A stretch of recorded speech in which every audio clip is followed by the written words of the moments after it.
Okay, well, good evening. I believe this is video 8, I believe.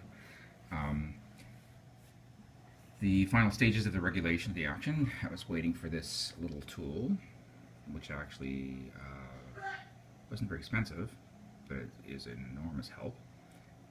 It's a ratcheting let-off adjuster.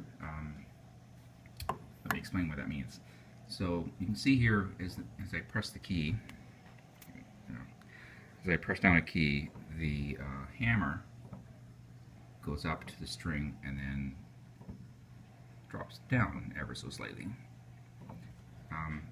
You can't really see it, but maybe here you can.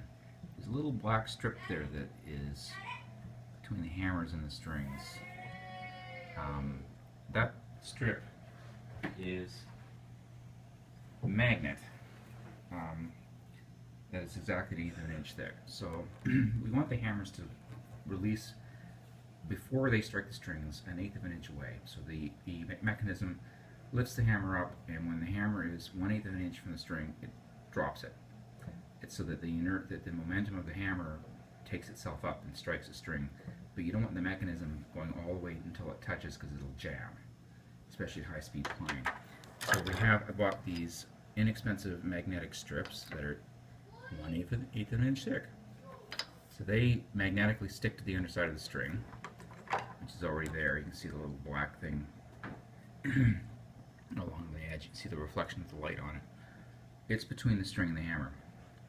So I just simply go along and then adjust the hammer so that one's actually jamming into that magnet, so I know the let-off is too high.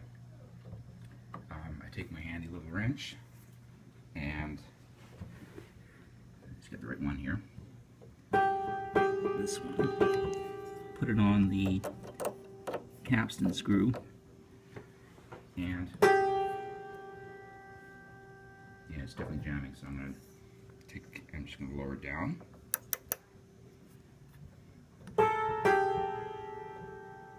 And that was too much. Not very much though. So I take my little tool, turn it over the other way, and go back up. This way a little bit. And that's too much.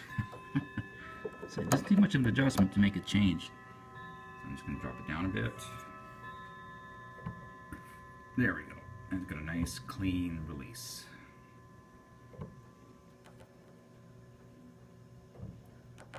That string goes out to the magnet and drops. This one also jams into the magnet. So I'm going to take the next one down.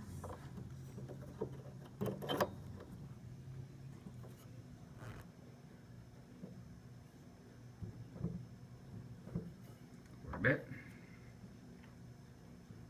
Nice. It just feels like a clean release. Also jamming.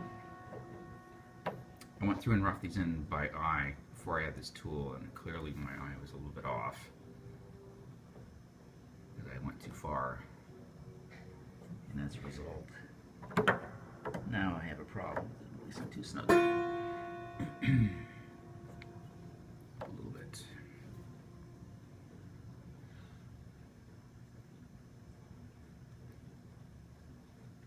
That's too high still. Doesn't take much. Very sensitive. There we go. So I'm going through like that for the whole action. It's the final stages of the adjustments. The strings pass along across a bridge here. I wish it was better light. This is the bridge. All these stringed instruments have one.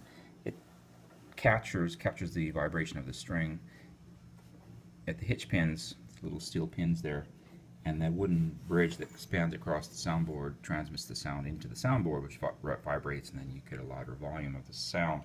The strings were not seated tightly against the bridge. They were riding up a bit on the pins, maybe from playing, probably because they were never seated properly. And also in the hitch pins, these steel pins that they loop around, they were riding up. They weren't seated down, and that's going to make your tuning unstable. So I went through with a tool and tapped each string snugly down against the plate and snugly down against the bridge, and I tapped the bridge pins, which were snug, just to make sure everything was tight. And also the strings pass under this bar, they call it capodastral bar.